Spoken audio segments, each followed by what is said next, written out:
Hi, Cathy. Thanks for meeting with me today. Good to see you. We're facing a climate crisis. We've been polluting our atmosphere for a long time, dumping greenhouse gases into it. And at some point, we're going to have to reduce those emissions and use carbon sequestration to tackle some of those hard-to-abate emissions. Okay, great. Let's keep talking. Sounds good.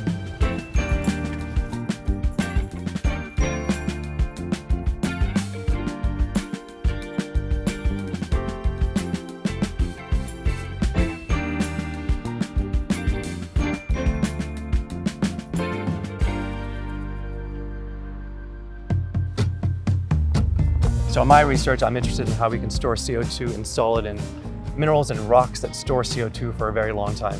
And what's below our feet? A thin veneer of soil, some glacial till, and tens of meters of solid bedrock limestone that stores CO2 over a long period of time. And that limestone is the bedrock of campus, and it's been storing CO2 for over 400 million years. Amazing. So the limestone is a solid way of making sure it's sort of captured and permanently captured? Exactly, that's how the Earth stores the vast majority of carbon in its crust, in solid, stable carbonate minerals in the crust. This is a wollastonite-rich rock. This is the rock that can be crushed and pulverized, made into a powder. It's used as organic amendment in agriculture.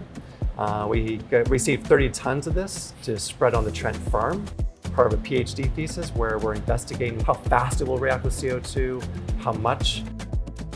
You can see now the CO2 concentration has been dropping. 326, 317, still going down. 312. So this is very precise work in the lab, you know, this kind of experiment, and then you get to the field, that's a little bit larger.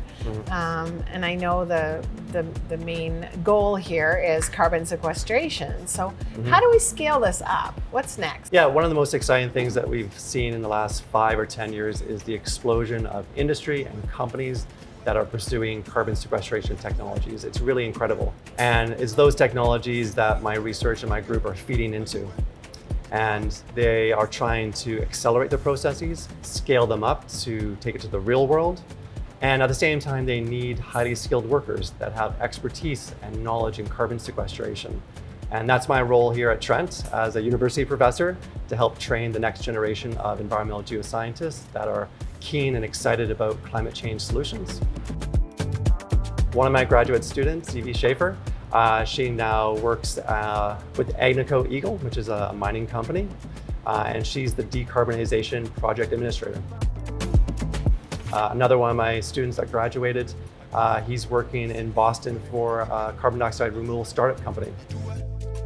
Okay, let's check our carbon count now and see where we're at. Down to 232. Nice.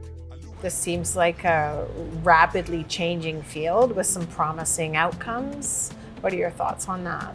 Yeah, there's numerous companies pursuing different technologies, each with advantages and disadvantages. There's always sometimes a trade-off between maybe the cost or energy inputs or infrastructure if you want very fast reactions, which is advantageous.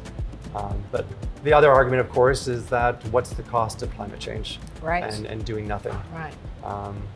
So I think these are technologies we need to invest in. We're not cutting greenhouse gas emissions as dramatically as we need to.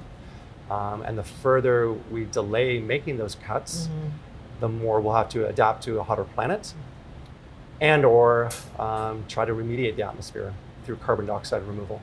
Sounds like we need a multi-pronged solution, and this is part of it. Well, thanks, Ian. It's been great talking with you today, and I'm just amazed with your expertise and how you're bringing the next gen along. Yeah, thank you. Appreciate it. Now we're down to 199. Hey, we're going lower.